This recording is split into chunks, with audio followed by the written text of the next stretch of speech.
Let me ask you something simple. Hold out your hand. Look at it. What is that? Skin, you say? Bone, muscle. Sure. But what is the skin? What is the bone? What is the muscle? If you keep asking that question, if you keep breaking it down smaller and smaller and smaller, past the cells, past the proteins, past the molecules, you land on the same answer every time. Atoms. Your hand is atoms. Your whole body is atoms. About 7 billion of them. Mostly hydrogen, a lot of oxygen, a good deal of carbon, and then a smattering of other things. Nitrogen, calcium, phosphorus, a pinch of iron, a touch of zinc. The recipe is surprisingly short, and that number 7 billion doesn't mean much by itself, so let me give you something that will bother you. Those atoms in your hand right now, they are not yours.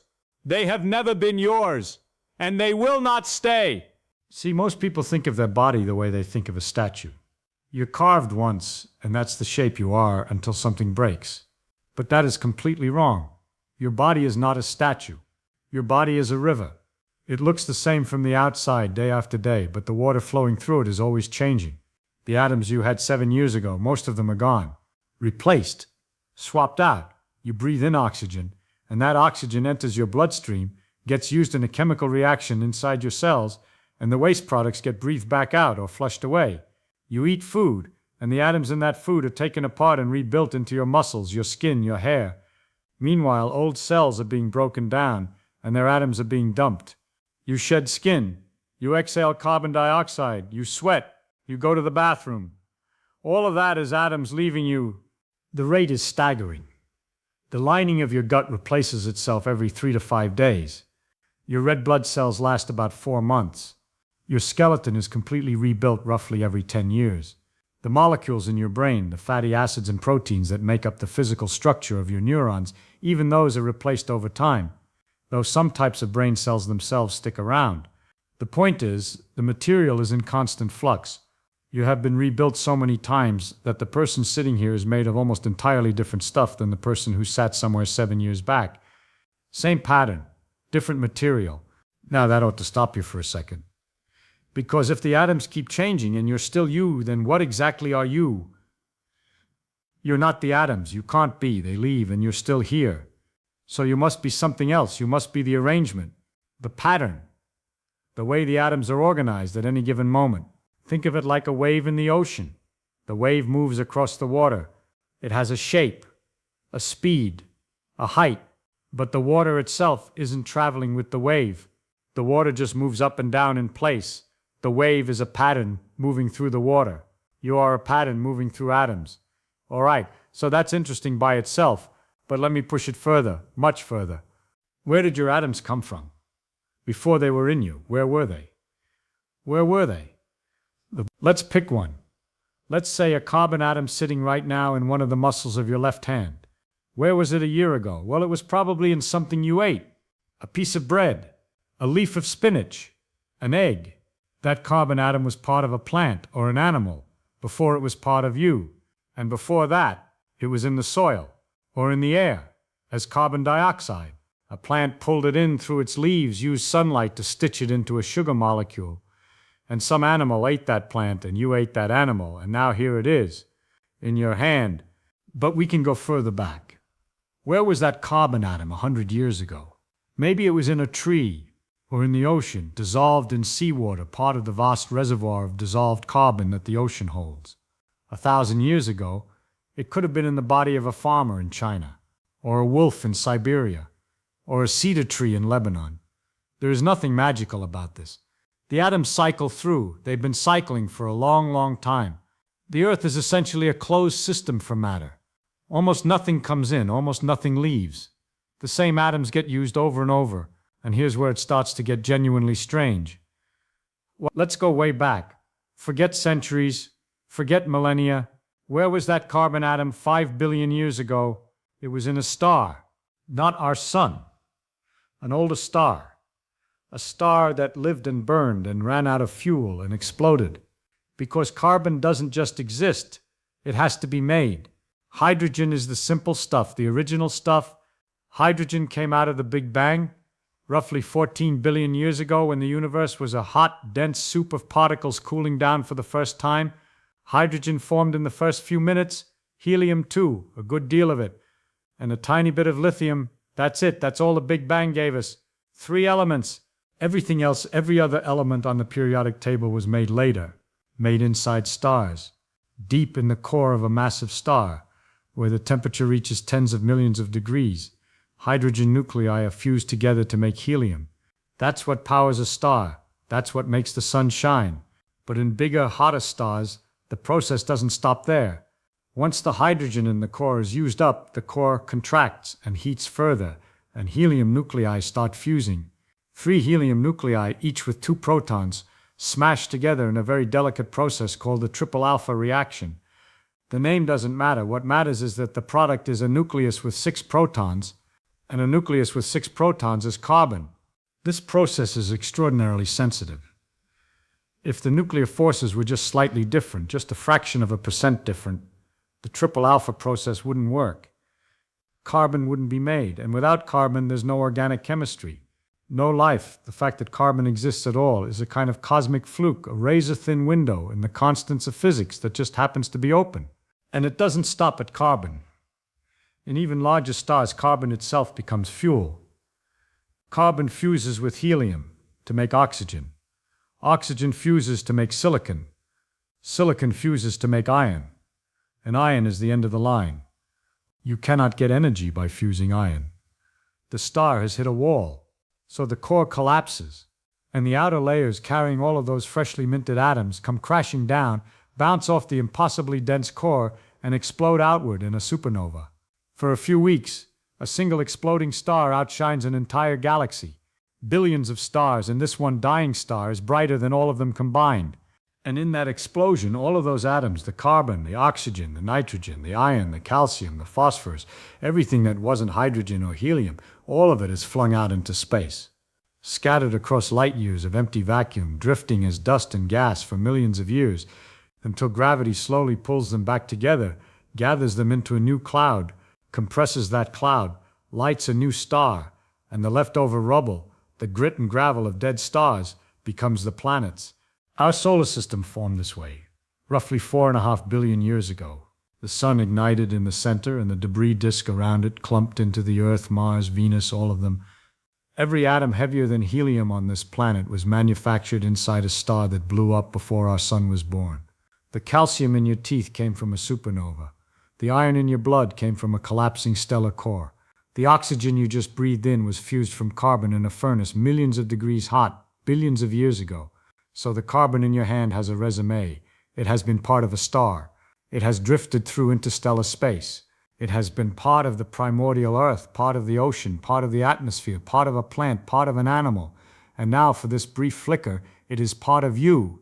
And when I say brief, I mean it. On the time scale of that carbon atom's existence, your entire life is a rounding error. Now let me take this one step further and ask the question everybody avoids. What happens to your atoms when you die? People don't like this question, and I understand that. Death is personal, it's emotional, it's frightening.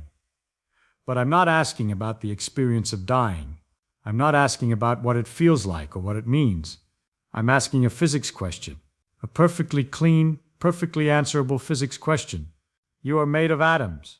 When you die, where do those atoms go? And the answer is they go everywhere. They go back. Let's be specific. Let's say a person dies and is buried in the ground the old-fashioned way. What happens? The cells stop working. The molecular machinery that kept everything organized, that kept repairing damage and replacing worn-out parts and fighting off invaders, all of that stops. Enzymes that were carefully regulated now have no regulation. Bacteria, trillions of which were already living in your gut and on your skin, always present but kept in check by your immune system, now have free rein. Decomposition begins, and decomposition is just chemistry, nothing more. It is the molecules in your body breaking apart into simpler molecules. The proteins, those enormous, carefully folded chains of amino acids, they unravel and break down. The amino acids themselves are disassembled. The fats split into fatty acids and glycerol. The complex carbohydrates are broken into simple sugars, and then further into carbon dioxide and water. And as those molecules break down, atom by atom, the elements are released back into the environment. Carbon atoms leave as carbon dioxide produced by the bacteria doing the decomposing, or they stay in the soil as part of simpler organic compounds, humus and the like. Nitrogen gets converted by soil microbes into ammonium, then into nitrates, forms that plants can absorb through their roots. The water in your body, and you are roughly 60% water by mass, that water evaporates or seeps into the ground. The minerals, the calcium and phosphorus from your bones, the potassium and sodium from your cells, they dissolve slowly and join the soil chemistry. Over months and years, the highly organized structure that was your body disperses into simpler, less organized forms. Your atoms spread out, and then the cycle does exactly what it has always done. The carbon dioxide goes into the atmosphere. A tree breathes it in, uses sunlight to build it into wood, and leaves. The nitrogen in the soil feeds a field of wheat. A baker makes bread from that wheat. Someone eats the bread. The water that evaporated from your body rises, forms a cloud, falls as rain on a hillside 200 miles away, trickles into a stream, and some child downstream drinks it. This is not a poetry. This is not a metaphor. This is atomic bookkeeping, and the books balance perfectly. Not a single atom is lost. Not one. The law of conservation of mass is one of the most ironclad principles in all of physics. The stuff you are made of does not vanish when you die. It cannot vanish. There's no mechanism for it. It just moves on to the next thing. I want to pause on something now because most people rush past it and it deserves your full attention. The atoms in your body do not care that they are in your body. That sounds cold, and maybe it is, but it's true and it's important. A carbon atom in your fingernail is identical, absolutely identical, to a carbon atom in a lump of coal or a diamond or a stick of charcoal. There is no label. There is no ownership tag. No serial number. If I swapped them, no instrument in the universe could tell the difference. Not even in principle. Quantum mechanics tells us that all carbon-12 atoms are truly indistinguishable. Not just hard to tell apart, fundamentally, mathematically, completely interchangeable. The atom doesn't know it's part of you. It's just sitting in a particular spot in a particular molecule, obeying the same electromagnetic forces it would obey anywhere else. This means something profound. It means that what makes you alive is not the atoms. It's the organization, the pattern, the structure. Life is not a substance. It's a process. It's what happens when certain atoms are arranged in certain exquisitely specific ways, and energy flows through them in certain patterns. When that process stops, the atoms are still there. They haven't changed. They haven't degraded. They are exactly the same atoms they were 1 second before death. Not one electron is different. What changed is the organization. The pattern dissolved. Think about a candle flame. The flame is real. You can see it. You can feel its heat. It has a shape, a color, a defined boundary. But the flame is not a thing.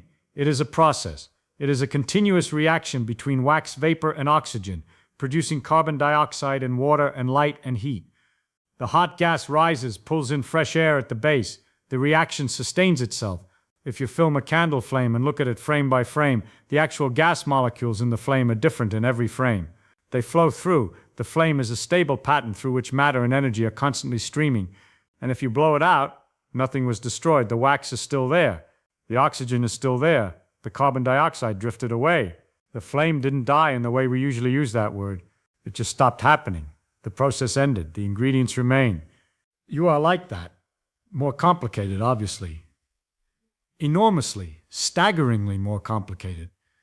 But structurally, the principle is the same. You are a process that atoms are participating in. When the process ends, the atoms continue on to participate in other processes. They become part of the grass and the trees and the rain and the air, and yes, eventually other living things, other processes. And it goes the other direction, too. Right now, inside your body, there are atoms that were once part of other people who died.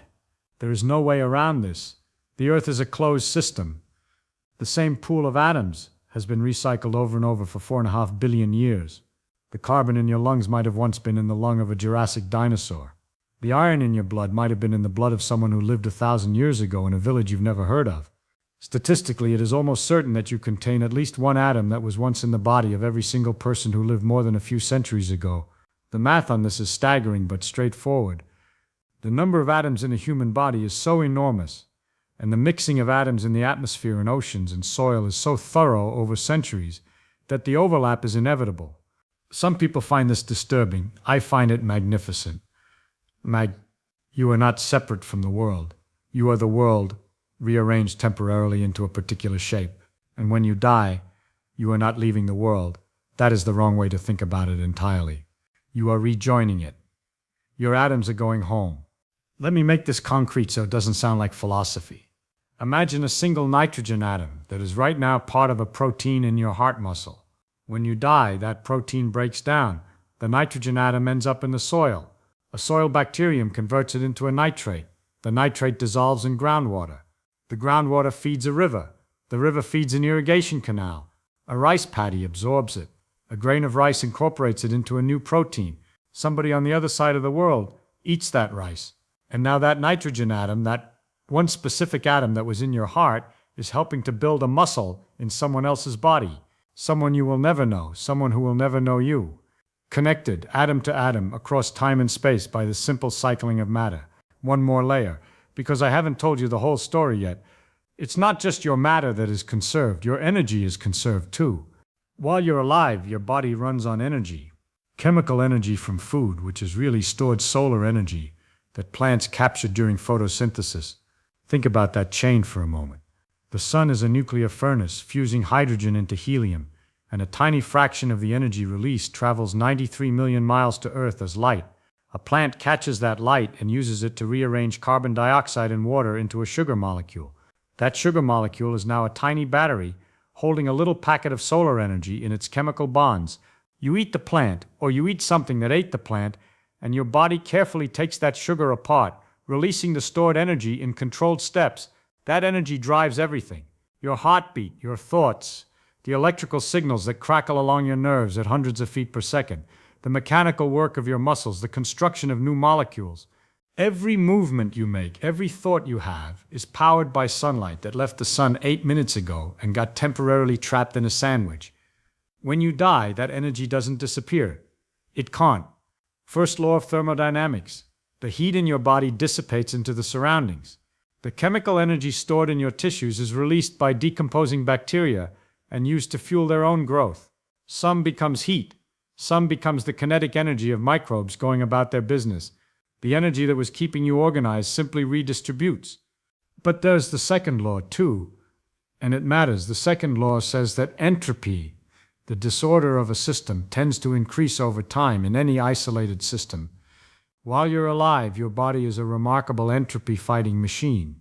You take in low-entropy food, highly organized chemical energy, and you use it to maintain your own highly organized structure, and you expel high-entropy waste, heat, carbon dioxide, disordered stuff.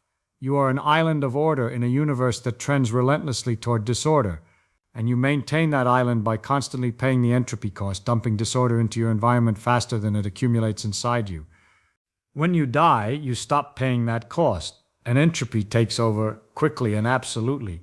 The highly organized structure that was your body begins to dissolve back into more disordered, more probable states. Molecules fall apart into simpler molecules. Heat disperses evenly. Gradients flatten out. From a physics standpoint, this isn't tragic.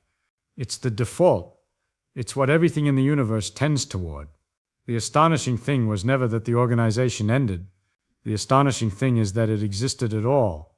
That atoms, blind atoms with no plan and no intention, following nothing but the laws of electromagnetism and quantum mechanics, managed to arrange themselves into something that could look up at the stars and ask where it came from. So here we are, at the real question. The one that started all of this. Is death the end of you? Well, it depends on what you mean by you. If you mean the particular pattern, the specific arrangement of atoms and energy flows that constitutes your memories, your habits, your personality, the way you laugh, the way you argue, the dreams you have at night, then as far as physics can tell us, yes, that pattern dissolves. The information degrades beyond any possibility of reconstruction, scattered into the thermal noise of the universe, and I won't pretend otherwise. That is what the physics says as far as we can determine. But if you mean the stuff, the actual physical material, the atoms and the energy, then absolutely not. That stuff is indestructible. It was here long before you were born. It will be here long after you are gone. It was forged in the hearts of stars billions of years ago, and it will persist for billions of years to come, cycling through form after form after form. Star, dust, rock, water, soil, root, leaf, bone, breath, and then soil again. You are not a permanent resident of this universe. You are a temporary arrangement, a pattern that flares up, persists for a while, does something extraordinary, and dissolves back into the raw material. And that raw material goes right back out to become something else. The atoms don't keep score. They have no memory. They have no allegiance. But what a thing it is. What a staggering, improbable, beautiful thing it is that the rules allow this. That the laws of physics, which are just equations, just relationships between quantities, permit dead matter to arrange itself into something that knows it's alive, and to know that it's going to stop being alive, and to wonder about what that means. No other arrangement of atoms in the known universe does this. You are the cosmos examining itself. A pile of star ash that got complicated enough to be nervous about it. And if you think about it honestly, you've already rehearsed for this. Your body has been letting go of atoms your entire life. Every exhale is a small goodbye. Every meal is a small hello. You have been dying and being reborn, atom by atom, since the day you were born. The final version of that process is just the last one. The pattern lets go all at once instead of in pieces. So, look at your hand one more time. Those atoms have been on a journey you can barely imagine. They have been inside stars that exploded before the Earth existed. They have drifted through interstellar voids for millions of years. They have been dissolved in primordial oceans, trapped in ancient rock, breathed by creatures that vanished from the fossil record 100 million years ago, and for this one brief, unrepeatable moment, they are arranged into a hand, your hand, capable of holding things, of building things, of reaching out to another person. And one day, those atoms will move on. Not gone, never gone. Just elsewhere. Doing something else. That's not something to mourn. That's something to be staggered by. If that changes how you think about what you're made of, I'd love to know what you'd tell those atoms. If they could listen, what would you say to something that's been traveling for 14 billion years and just happens to be passing through you right now?